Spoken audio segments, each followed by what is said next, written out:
Trouble. Disappointing. Watch out, you must make enough money already. No, I got some more things here over in Cooler then.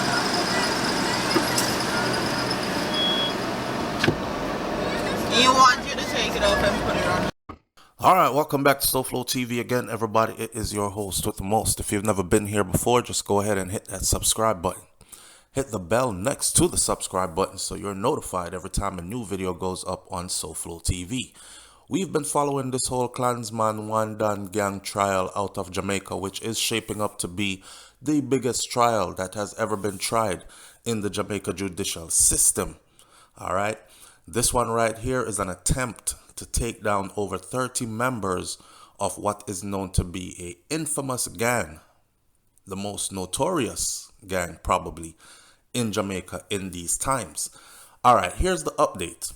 Because there was one person who testified that he worked with the police and he used 3 separate cell phones to fill them up with voice recorded information, data, as a undercover agent, and has all this information on specific people in the gang.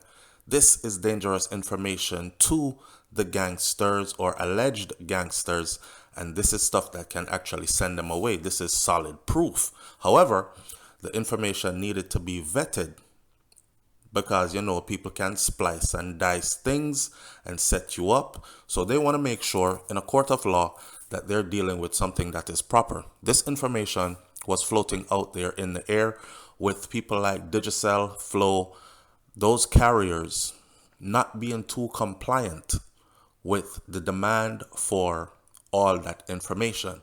However, the judge had said that he demands that these servers turn over whatever information they have pertaining to the 3 phones. Here's the update. What's going on with the case? Did the case take a break? Will the case be resuming? And when will it be resuming? As well as how many people, witnesses, have testified so far in this case? You will hear all that right now. Taken directly from the Jamaica Gleaner, because you know that's what we do. We take that information from a credible source and then we give that information along with our own commentary. Remember, you know, people are speculating that Vybz Kartel might be on one of these phones. Why? Because one of the gangsters that are ex-gangsters that testified said that Vybz Kartel told him by phone personally that 3 people needed to be murdered. So in other words, Kartel was calling hits from prison. We've always said if they have this as solid proof, then there's nothing that anybody can say after this pertaining to Kartel. However, I'll put my hand out there on the limb, not my neck, my hand, just to say, I guarantee you Kartel's probably not on that phone. Speculations that Kartel's name might have been thrown into this because he is now looking forward to the closing of his case at the Privy Council, where he maintains his innocence and he's fighting for his freedom. The final decision will come from the Privy Council in the UK, which is where his case is at now. If you notice, every time his case is up for a review or a call-in, something new comes up involving him. Some people are saying this is an attempt to keep him behind bars, and others are saying nope, it's because he's really involved. We will let the courts sort that out, and we'll leave it at that. The prosecution in the Clansman Wandan gang trial indicated that the police have now received the long-awaited telephone data from the communications provider Digicel. The prosecutor advised Chief Justice Brian Sykes, the lawyer that is overseeing this case, that he was informed that the package with the data had arrived in the island and was with the police communications forensics and cybercrimes unit. Arrived in the island simply means it was outside of Jamaica, in the hands of experts, and it has now arrived. On Monday, the prosecution, after expressing that it had gleaned that the company appeared reluctant to submit the information, asked the court's registrar to prepare a subpoena. In other words, Digicel not working with them to turn over the info, so please subpoena Digicel to make them do it, is what the prosecution was saying. However, the court was told that the subpoena, which was expected to have been served on Monday evening, had not actually been issued. So Digicel just turned it over on their own goodwill. They weren't actually subpoenaed, but they were preparing a subpoena. The prosecution recently disclosed that the police were still awaiting telephone data from the country's two main service providers. Shortly after that, Flow, Jamaica, complied with that request. One of the two main witnesses, who are both ex-gang members, testified that he had used 3 phones to secretly record conversations with alleged ex-cronies, which were turned over to the police.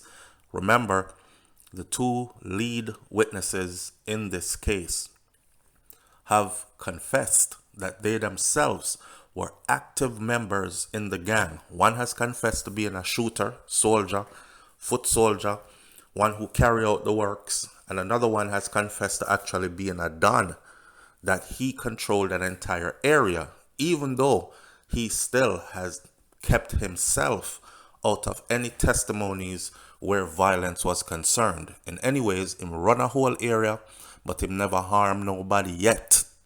He has never been involved in planning to harm anyone or sending out orders for anyone to be harmed. That in itself I found kind of suspicious. So the prosecution is therefore seeking call data and cell site information from the phones that were seized from the alleged gangsters. In the meantime, the trial has been adjourned. For those of you who are waiting and are saying, so Flo, how come we not hear no more from you about the trial? The trial has been adjourned, okay, to January 10th of 2022. That trial will run through the upcoming year, with the exception of a 2-week break. January 24th to February 4th, it will take a break. Then how that makes sense? If it is to take a break from January 4th to February 24th, how is it supposed to start on January 10th? Okay, from the 10th to the 24th, it will be on. On the 24th, it will take a break, and then they will come back from break February 4th. Plain and simple. To allow for the completion of another trial that this same judge has to preside over. According to the Chief Justice, the One Done case, which is the largest gang trial in English-speaking Caribbean, is expected to end sometime next June. Fresh time for the summer. What a way to start your summer. Imagine starting your summer with a life sentence, or starting your summer with a hefty sentence. Most of them are looking at life sentences because there are multiple murders that have been confessed to, or multiple murders that have been told about by these witnesses.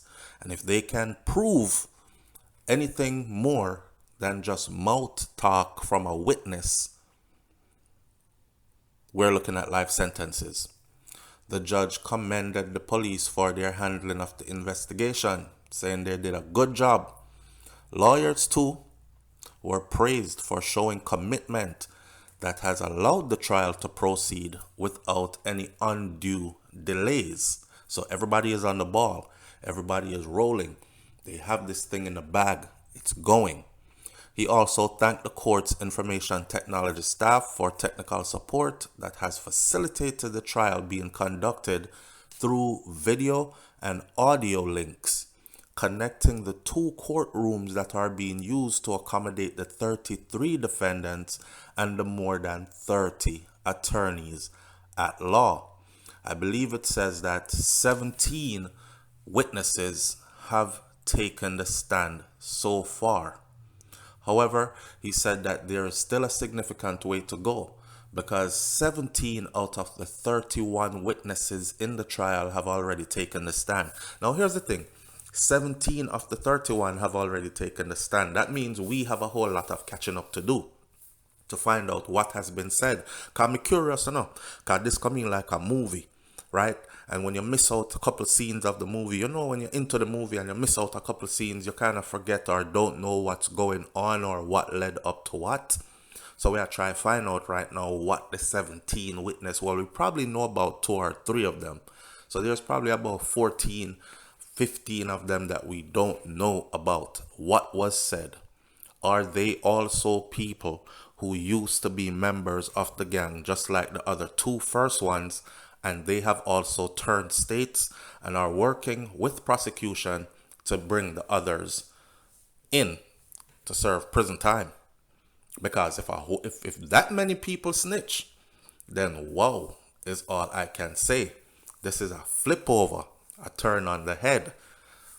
Anyway, solid information is that 17 out of the 31 witnesses in the trial have already taken the stand, but they still have a significant way to go because, like they said from the beginning, they will be cross-examining every single witness before this is all over with. We have a tentative date. June is when this is all expected to wrap up of 2022. For those who don't know, the reputed leader of the gang, which is Andre Blackman Bryan, and his alleged cronies are being tried on an indictment that has 25 counts under the Criminal Justice Suppression of Criminal Organizations Act and the Firearm Act. The One Dan Gang is a breakaway faction of the Clansman gang. In other words, there were inner fightings within the Clansman gang. Then there was a split, and some people decided to go one way and form the One Dan Clansman gang. One Dan faction, and then you have the original Clansman gang, which was allegedly said to be ran by Tesha Miller, who recently himself received a life sentence. So we're going to see how this one goes, and we will continue to follow this all the way through. Hit that subscribe button. Hit the bell next to the subscribe button so you're updated every time a new video goes up or every time we go live right here on SouFLoTV. I'll catch you on the next video. I'm out. Peace.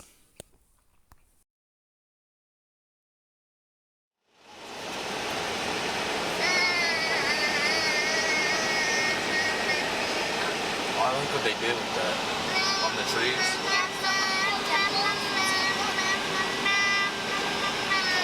What's your name called? Burger King. You want me to go get it? Do you want me to go get it? There's a Ross Fraternity, yes or no?